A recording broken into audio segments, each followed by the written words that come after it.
आज आपण जाणार आहोत चाफोडे या गावी।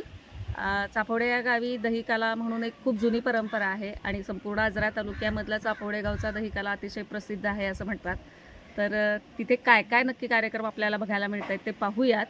याच्या आधीचा चाफोडे गावचा मी होळीच्या सणाचा जत खेळ्या नावाचा व्हिडिओ केलेला आहे। जर तुम्ही बघितला नसेल तर नक्की पहा।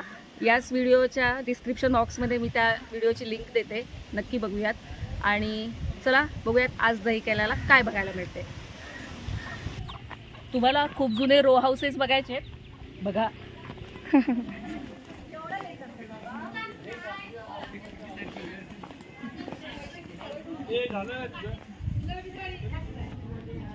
हे चाफोडे गावचे स्थानिक रहिवासी आहेत। इथल्या बऱ्याचशा सांस्कृतिक कार्यक्रमांमध्ये अगदी सक्रिय सहभाग असतो। कृष्णा चव्हाण काय आहे दहीकाल्याच्या कार्यक्रमाची पार्श्वभूमी काय? ज्यावेळी म्हणजे श्रीकृष्ण लहानपणी सोंगडे असं जो गोपाळकाला करी आपल्या याच्या त्राणात असं हो ते दहीकाल्याचा म्हणजे मूळ येतो। मग हा किती जुनी परंपरा आहे ही काय म्हणजे परंपरा म्हणजे 100 वर्षाच्या पाठीमागे 100 वर्षाच्या पाठीमागची।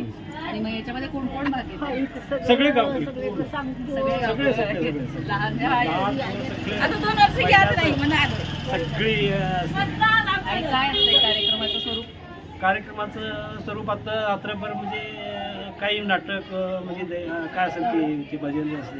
पहिलं आमच्या गावचंच नाटक, गावचं नाट्य पूर्वीपासून का नाही म्हणजे ऐतिहासिक सगळे कलाकार गावचे सगळेचे सगळे आणि ते पूर्ण आजरा तालुक्यात एक वैशिष्ट्य असायचं की गावातलीच लोक सगळे नाटक बसवायचे। आजरा तालुक्यात म्हणण्यापेक्षा आजरा ती म्हणजे आजरा चंदगड तालुक्यात चाफोडे म्हणजे नाटकाच्या बाबतीत एक नंबर सगळी जवळपास ऐतिहासिक नाटक, सगळी ऐतिहासिक पौराणिक तुमचं सामाजिक सगळी नाटकं केली आहेत। एवढी मी स्वतः 25 नाटकातनं काम केलं।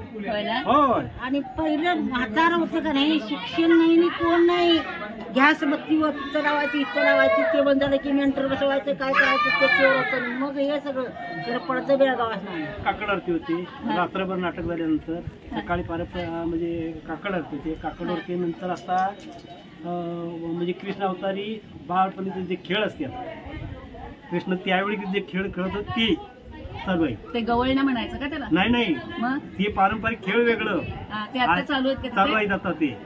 आणि नंतर आता ते गवळण मेळा आणि कृष्ण अवतारी म्हणजे ते पेंद्या करणार, त्याच्यात ते सोंगड्यास चोरी करणार, काय गवळणीत हे करणार, खेळ करणार, बाळ क्रीडा करणार ती वेगळी।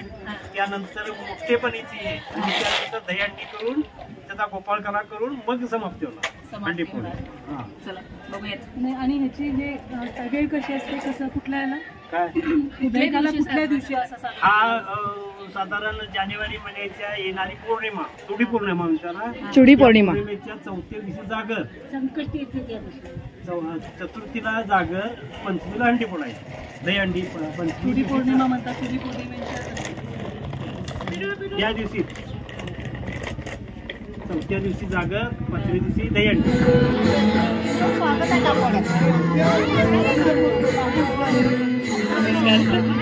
सबस्क्राईब केलंय मी।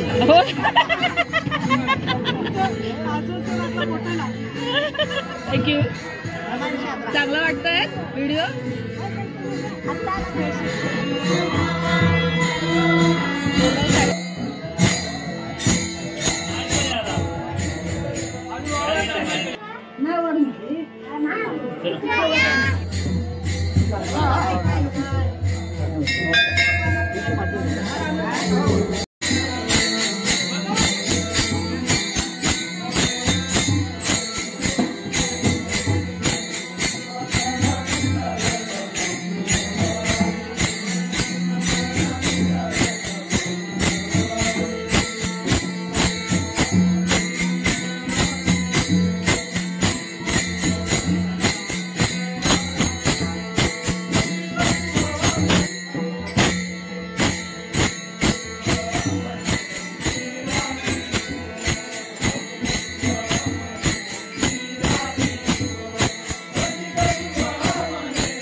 पेंड्या यायला लागल्या.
शिवाजी कापड प्रकाश सेंटर तालुका मंदिरासमोर यायचं आहे. शिवाजी कापड